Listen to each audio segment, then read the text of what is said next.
Experience कैसे हो आप सब लोग। आई होप आप सब लोग बहुत ही ज्यादा अच्छे होंगे। तो आज के इस वीडियो में हम लोग बात करने वाले हैं एसएसबी हेड कांस्टेबल कम्युनिकेशन के बारे में कि कितने रैंक तक कौन कौन से बच्चे सेफ हैं, कौन कौन से कैटेगरी में। ये हमारा वीडियो का सेकंड मोटिव है, लेकिन फर्स्ट मोटिव हमारा वीडियो का है एसआई कम्युनिकेशन के डीएमई के लिस्ट और जो फाइनल रिजल्ट आया है उसके लिस्ट को समझना, उसके लिस्ट को कंपेयर करना।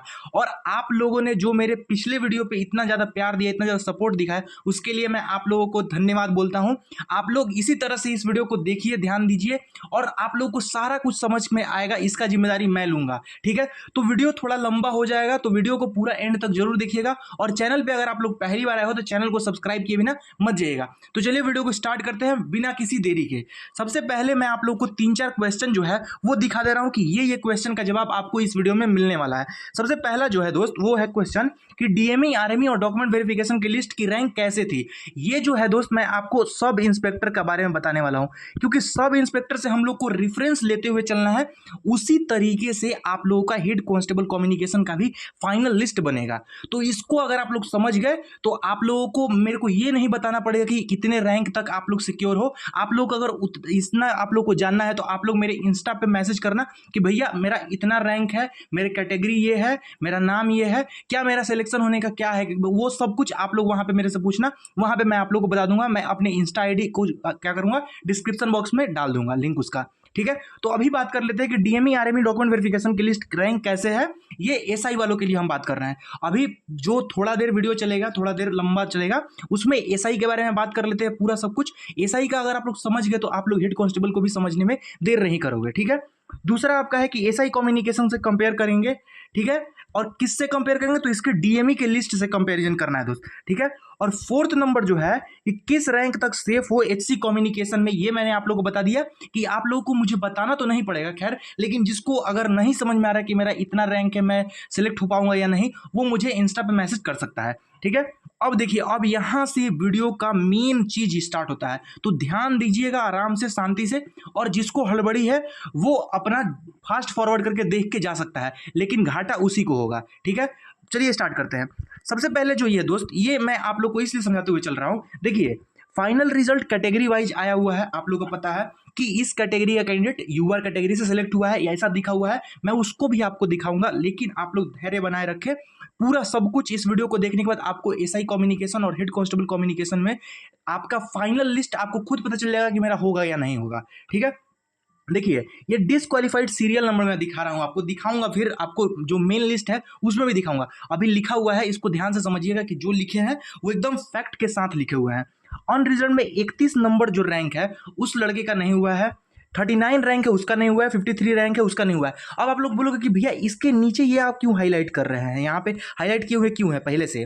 क्योंकि दोस्त देखो, इन दोनों रैंक का जो लड़का है इसका सस्पेक्टेड लिस्ट में रखा गया है। इनका मैं नाम भी बताऊंगा, इनका मैं रोल नंबर भी आपको दिखाऊंगा आगे वीडियो में, तो ध्यान से समझते हुए चलेगा। और उनका क्या होगा ये भी मैं बताऊंगा। तो जो भी अगर वो कैंडिडेट इस वीडियो को देख रहे होंगे तो आपके लिए इस वीडियो में काफी ज्यादा हेल्पफुल होने वाला है। तो आप लोग ध्यान से समझिएगा, दो कैंडिडेट है, दोनों मेल कैंडिडेट है, इसके बारे में बताने वाला हूं। और अब आया रैंक 54 नंबर, उसका सिलेक्शन नहीं हुआ है, 57 नंबर उसका नहीं हुआ है, और 63 नंबर उसका नहीं हुआ है। तो आप लोग बोलोगे कि भैया एक बार बताओ, 170 कैंडिडेट का इन्होंने रिजल्ट दिया था, 170 कैंडिडेट का। आपको पता होगा कि 170 कैंडिडेट का इन्होंने रिजल्ट दिया है यूआर कैटेगरी में। अब यहां पे आप बोल रहे हो कि 63 तक में ही आपने क्यों खत्म कर दिया कि इतने ही डिस्क्वालीफाइड है। तो रुको जरा, सब्र करो, आपको सब कुछ मैं बताऊंगा, ध्यान से समझते हुए चलना। आपका एक भी डाउट मैं छोड़ के नहीं जाने वाला हूं। वीडियो लंबा भले होगा लेकिन सब कुछ समझाते हुए चलूंगा, ठीक है। अब आपको यह पता है कि सीट कितनी है, तो सीट है आपकी 34, ठीक है। इतना तो आपको पता है कि सीट कितनी है, तो ये सीट आपकी है 34। अब देखिए, अब फाइनल रिजल्ट जो है वो किस रैंक का, कितने नंबर पे, कितना सीरियल नंबर था डीएमई लिस्ट में और फाइनल लिस्ट में क्या था, ये भी मैं आपको यहां पे दिखाने वाला हूं। अब देखिए, कैटेगरी वाइज चलते हैं। अनरिजर्व को पहले हटा दो, अब बात कर लेते हैं कैटेगरी वाइज। फिर अनरिजर्व का भी मैं आपको कोटा धीरे धीरे दिखा दूंगा, क्योंकि अनरिजर्व में क्या हुआ है दोस्त, यूआर में क्या हुआ है, यूआर में ना ज्यादा कैंडिडेट ईडब्ल्यूएस, ओबीसी, ये दो कैटेगरी के कैंडिडेट सिलेक्ट हुए हैं। तो इसके कारण उसका लिस्ट में आगे पीछे नाम है, तो उसको मैं आपको दिखाऊंगा, लेकिन सीरियल वाइज ही नाम है। तो आप लोग ध्यान से समझते हुए चलिएगा। देखिए, ईडब्ल्यूएस में मैं आपको दिखा दूं कि ईडब्ल्यूएस में इनका जो आपका रैंक था, जैसे कि फाइनल लिस्ट एक आया, जिसमें फाइनल लिस्ट आया जो कि मेरिट लिस्ट होता है। फाइनल लिस्ट में ईडब्ल्यूएस का सीरियल नंबर जो 33 है, उस कैंडिडेट का रैंक डीएमई के लिस्ट में 75 था। 75 नंबर रैंक था उसका सिलेक्शन हुआ ईडब्ल्यूएस कैटेगरी से। अब देखिए, लेकिन आपको एक बात पता होगा कि जो एसआई कम्युनिकेशन का लिस्ट आया है उसका सीक्वेंस क्या है, पहले ये मैं आपको समझा दूं यहीं पे, तो 2 मिनट मेरे को दीजिएगा। सीक्वेंस आपका इस तरह से है कि सबसे पहले तो उनने एससी कैटेगरी को रखा हुआ है 1 से लेके 30 तक।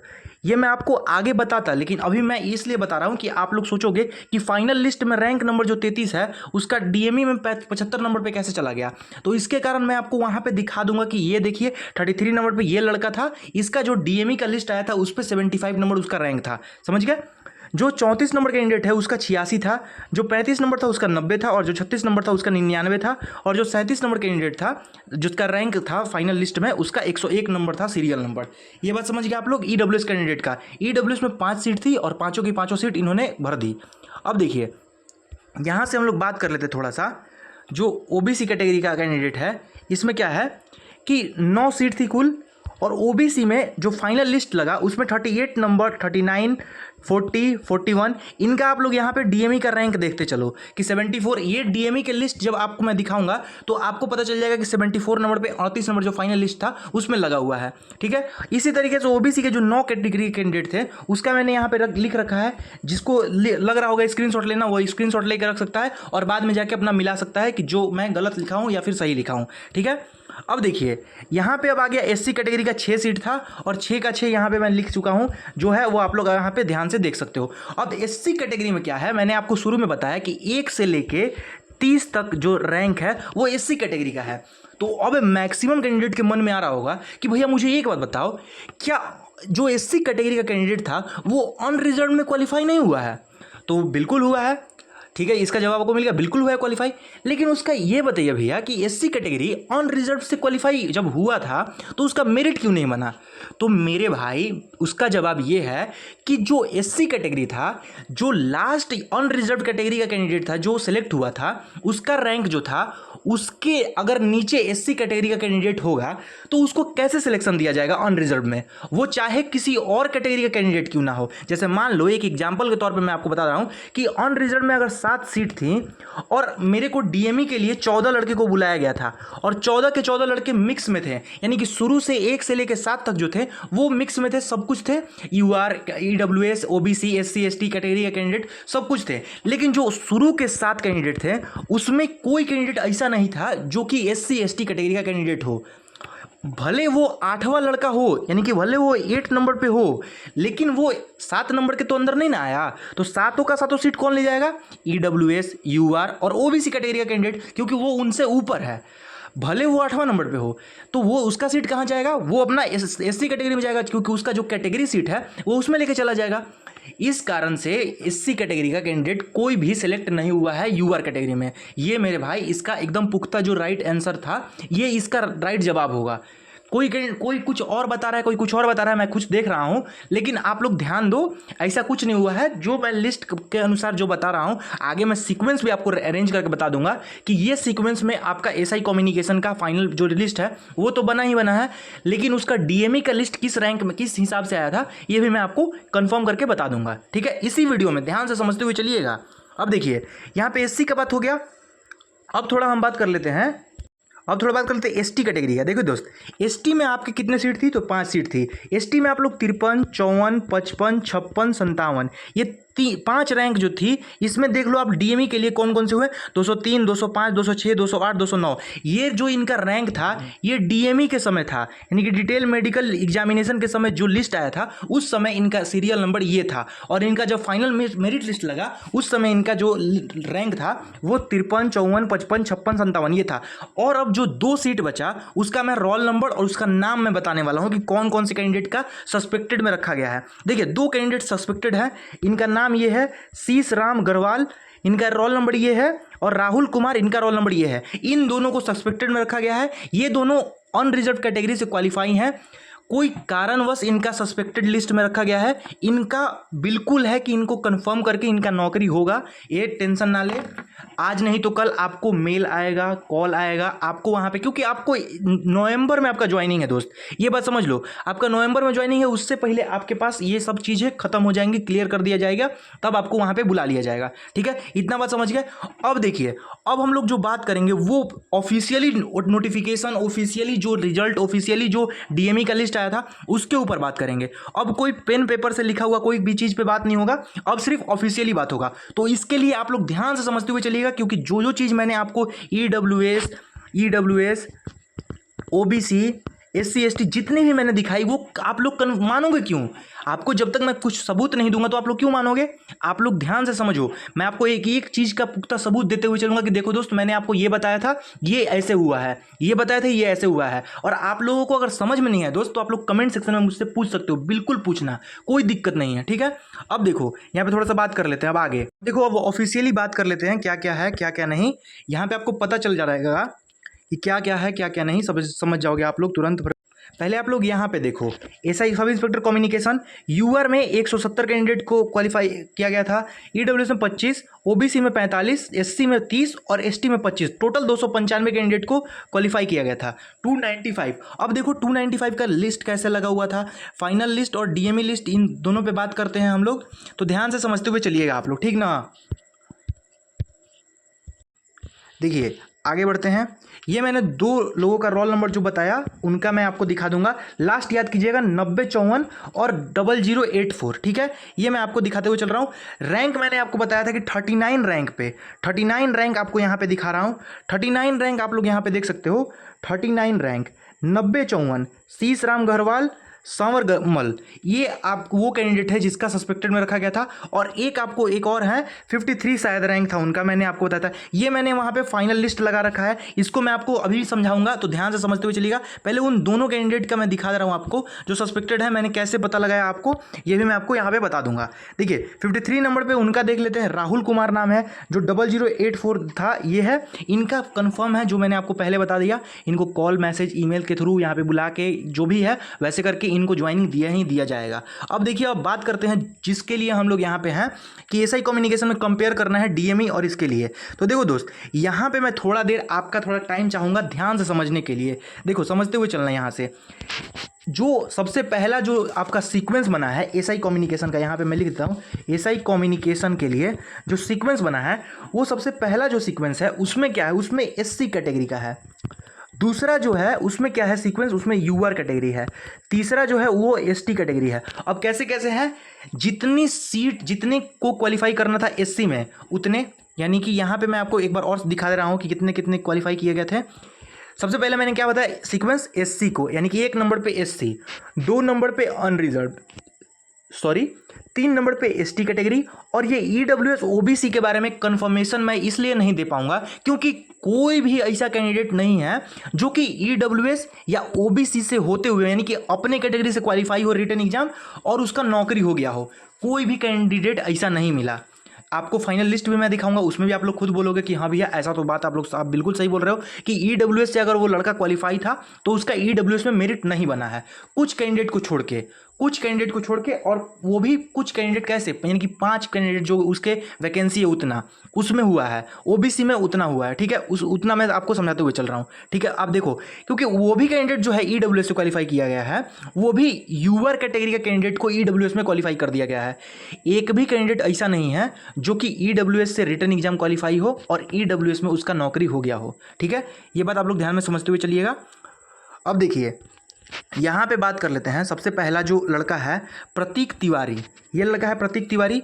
इसका रैंक देखो, इसका रैंक कितना है जो आया था लिस्ट डीएमई के लिए, ये ऊपर है रैंक। यहाँ पे प्रतीक तिवारी है, 32 नंबर रैंक है। मैंने आपको बताया कि 1 से लेकर 30 तक जो है वो एससी कैटेगरी है।